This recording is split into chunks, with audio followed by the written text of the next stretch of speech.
जय श्री राम। हे भारत के राष्ट्रवादियों, 17 को रागनी तिवारी का साथ दीजिए। हम तो निपट ही लेंगे किसान आंदोलन से, मैं खाली कड़ा ही दूंगी। जय जनक कराओ ना, मैं तो कह रहा हूं जो तुम्हें करना कराओ।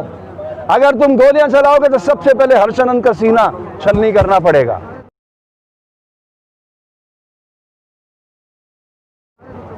इतनी पवित्रता का आंदोलन है धरती पुत्रों का, इन पे आप हथियार कैसे उठा लोगे? शौर्य, पराक्रम, वीरता, साहस के साथ साथ उन्होंने जो सेवा का इश्तिहार यहाँ दिखाया है, सारी दुनिया देख रही है।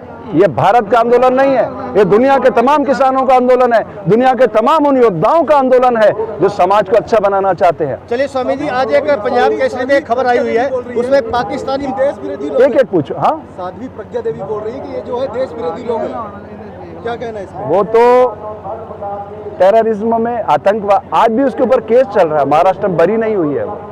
आप उसे सांसद बना दो, जनता तो देखो भोली भाली है। जनता को उन्होंने पहले कह दिया था नरेंद्र बाबू ने कि आप मुझे वोट दीजिए, आप मेरे कैंडिडेट मत देखो। ये 2019 की बात कर रहा हूँ। अब ऐसी पीड़ाजनक स्थिति में मैं ये कहना चाहता हूँ कि हिंदुस्तान की जनता पेट से सोचती है, सोचने के लिए क्या है? दिमाग है। इस धरती पर सबसे बड़ा क्राइम अगर कहीं है तो वो भारत की धरती पर है, मां के घर से अछूत पैदा कर देना। मैं योग का विद्यार्थी हूँ, 64 साल की मेरी उम्र है, 42 साल से इस शरीर को पढ़ रहा हूँ। इस दुनिया में सिर्फ 2 जातियां, मेल एंड फीमेल, स्त्री और पुरुष, दैट्स ऑल। और ये जो शूद्र व क्षत्रिय ब्राह्मण है, ये बॉडी का इनर अरेंजमेंट है। अगर ये हम समझ जाएं, हर नवजात शिशु सुप्त विवेकानंद को जगाएगा, बिल गेट्स बनेगा, सुंदर पिचाई बनेगा, 5 करोड़ रुपए रोज कमाएगा, दुनिया को खुशहाल बनाएगा। तो मेरे देश का किसान चट्टान की अट्टालिकाओं को फोड़कर धान उपजाता है, उसकी कीमत गौतम अडानी तय करेगा। ये नहीं चलेगा और इस सारी व्यवस्था को हम तहस नहस कर देंगे। सारा साधु समाज एकता के सूत्र में बंध कर आएगा, लिख लीजिए आप। अभी तो एक सवाल का जवाब दीजिए। अब सारे प्रश्न आप करोगे क्या? के अखबार में जाया हुआ है, एक पाकिस्तानी मंत्री ने यह कहा है कि भारत में जो हो रहा है आज पूरी दुनिया का पंजाबी उससे दर्द में है। पंजाब केसरी जो है अखबार लाला जगत नारायण का था जी, आंदोलन के कार्यकर्ता थे, वो शहीद हुए हैं। उसका बेटा था रमेश नारायण, फिर उनके बच्चे जो Z+ लेके घूमते थे। मैं पर्सनली जानता हूँ, कलम रुकेगी नहीं, झुकेगी नहीं, बिकेगी नहीं। फिर आप एक राजनीतिक दल में जब आप खड़े हो जाते हो, जैसे जी न्यूज़ का मालिक है, एक राजनीतिक दल का राज्यसभा सदस्य बन गया, अब आप उससे अपेक्षा करो कि न्यायपूर्ण खबरें देगा, वो देगा? अरे सारा नैरेटिव वही चलाएंगे जो सत्ता चाहती है, और सत्ता एक आदमी ने अपने हाथ में केंद्रित कर ली है। इस सत्ता का विकेंद्रीकरण की बात करो आप सोशल मीडिया से। मैं उम्मीद करता हूं कि उस गोदी मीडिया को छोड़ करके इस सोशल मीडिया की ताकत को बढ़ाओ। आपको मौका है, आपको अपनी ताकत को बढ़ाने का मौका है, आप उसको नष्ट क्यों कर रहे हो? आप नई चीजें लाओ ढूंढ ढूंढ करके कि ये कह रहे हैं आतंकवादी है, खालिस्तानी है, टेररिस्ट है, पाकिस्तान प्रायोजित है। ये दिखाओ ना, हम सब पाकिस्तानी हैं, बताओ। ये प्रमाण पत्र देने वाले कौन है? ये हमें प्रमाण पत्र देंगे? हमने कांग्रेस के शासन में अनगिनत मुकदमे झेले, मैं RSS का प्रचारक रहा हूं, रिकॉर्डेड। ये क्या काटेगा मुझे? बंदा बेरा की शाखा चलाता था, ये मेरे सामने बैठकर नरेंद्र मेरे भाषण सुनता था।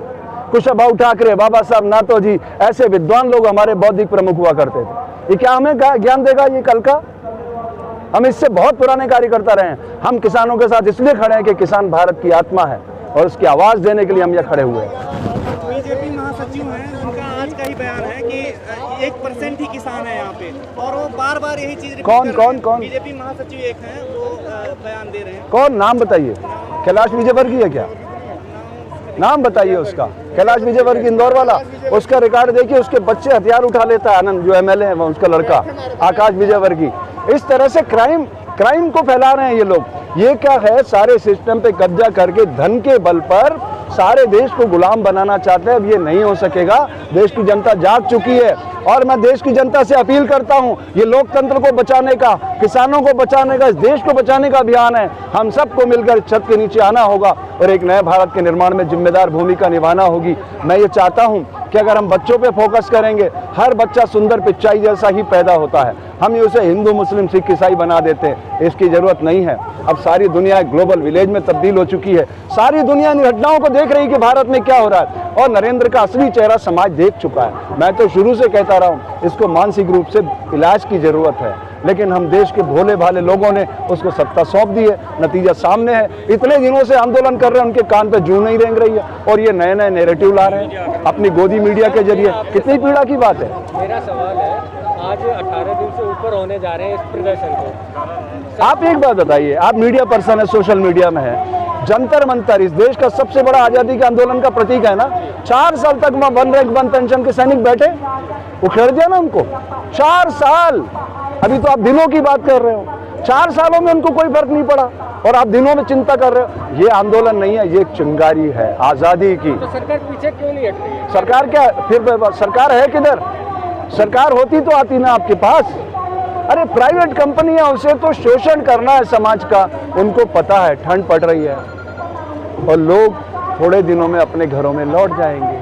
कब तक बैठेंगे यहाँ? अपना घर भी तो चलाना है। उनके पास तो सुबह से शाम तक एक काम है कि सारे समाज का पैसा कैसे छीनना है, लोगों का पेट कैसे काटना है। उनका फोकस तो आपकी सारी अर्थव्यवस्था को दयनीय स्थिति में पहुंचा देना है कि आप उनके आगे घुटने टेक दो।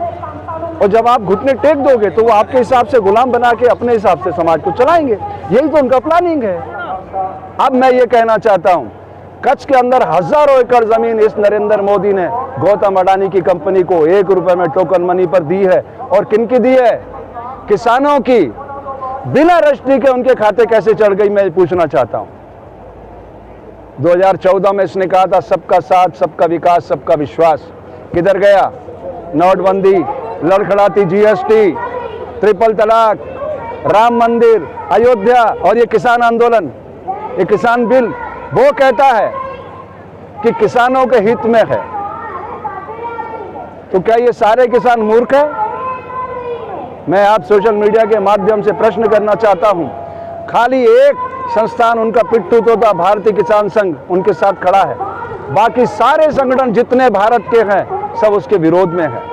और ये सब इस एक छत के नीचे आकर खड़े हो गए हैं। और ये जो पंजाब और हरियाणा और ये नैरेटिव चला रहा है कि खालिस्तानी हैं, आतंकवादी हैं, पाकिस्तान प्रायोजित है, उसके पीछे भी मैं आपको क्लियर करना चाहता हूँ वजह क्या है। क्योंकि उनके पास कोई मुद्दा नहीं है आरोप लगाने का, इसलिए सारे आरोप लगाए जा रहे हैं। समझिएगा गहराई से बात को आप। उनके पास कोई मुद्दा नहीं है। उन्होंने चुनाव लड़ा था एक सपना दिखाकर, बड़ा सपना दिखाकर, क्योंकि अमित शाह वहम का व्यापार करता है, एनसीडीएक्स का। सारी जिंदगी उसने सपने दिखाए हैं लोगों को और ये तो नरबख्शी उसके साथ मिल गया और ये देश को गुलाम बनाना चाहते ईस्ट इंडिया कंपनी की तरह। तो मैं आप सबसे प्रार्थना करता हूँ, ये देश 1857 में आज़ादी का आंदोलन शुरू किया था। 90 साल इसने अपने खून से सींचा आज़ादी को। 1947 में आज़ादी आई। अनगिनत धर्मयोद्धाओं ने बलिदान दिया उस आज़ादी के लिए। अब ये बड़ा आंदोलन है, ये उससे भी बड़ा आंदोलन है आज़ादी के आंदोलन से। वो तो गोरे लोग थे, सिद्धांतवादी थे। अगर कोई उपवास करता था, कोई अनशन करता था, उनकी बात सुनते थे। इनके तो कान और आंखें दोनों बंद है, ऑडियो वीडियो दोनों बंद है, क्योंकि इनके पास 303 बहुमत है लोकसभा के अंदर। राज्यसभा में भी बहुमत आ गया। इन्होंने अमेंडमेंट किया है कानून में। तो मैं आपसे कहना चाहता हूँ, एक पुस्तक आप लोग जरूर पढ़िएगा किसी से प्रश्न करने से पहले। रीप्रोमुलगेशन ऑफ ऑर्डिनेंस है, fraud on the constitution of India. धज्जियां उड़ा रहे हैं ये लोग कानून की। क्या पंजाब से चला हुआ व्यक्ति भारत में भ्रमण नहीं कर सकता? वो रामलीला मैदान में या जंतर मंतर पे आना चाहते थे तो हरियाणा सरकार कैसे रोक रही है? कैसे गड्ढे खोद रही है? कैसे कैनन चलवा रही है? क्या अधिकार है मनोहर खट्टर को? कौन रोकेगा उसको? भारतीय संविधान क्या कहता है? ध्यान से सुनिए।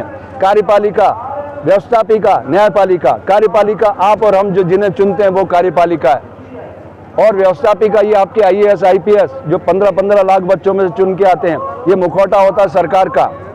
और उसके बाद उसको अंकुश लगाती है न्यायपालिका।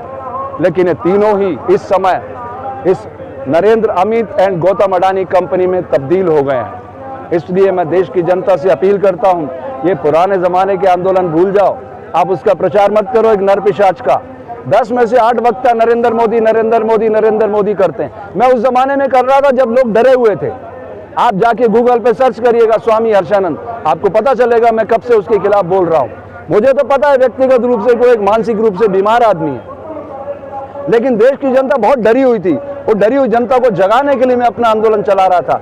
अब मैं अपने मुख से उस विकृत आदमी का नाम लेना उचित नहीं मानता। चलिए स्वामी जी, देश की सरकार को आज कुंडली की धरती से क्या संदेश देना चाहेंगे व्यक्तिगत रूप से? किसको? देश की सरकार को व्यक्तिगत रूप से कुंडली की धरती से क्या संदेश देना चाहेंगे इस किसान आंदोलन को लेकर? आपका प्रश्न ही गलत है। सरकार है किधर? वो तो कंपनी में तब्दील हो चुका तो है। है नहीं है, आप गलत नहीं कह रहे मानते हैं। मैं बता रहा हूँ, प्रमाण दे रहा हूँ आपको मीडिया के सामने। सरकार ऐसे नहीं प्रमाण दे रही। हाँ, 2019 में उसने क्या कहा पूरे देश में घूम के नरेंद्र ने, क्या आप मुझे वोट करिए, आप एमपी मत चुनिए, मुझे चुनिए, मैं चुनाव लड़ रहा हूँ। रिकॉर्डेड प्रूफ है, आप गूगल पे सर्च कर लो। आपने अपने एमपी नहीं चुने, आपने नरेंद्र मोदी को वोट दिया। यही प्रॉब्लम है, जब आप व्यक्ति को वोट दोगे तो फिर सरकार कौन चुनेगा? आप एमपी चुनते, वो चुनते अपना प्रतिनिधि, तो प्रधानमंत्री चुना जाता तो सरकार होती। ये सरकार नहीं है, प्राइवेट कंपनी है। खबरों में बने रहने के लिए फोरम 4 को सब्सक्राइब करें और नोटिफिकेशन पाने के लिए बेल आइकन दबाएं।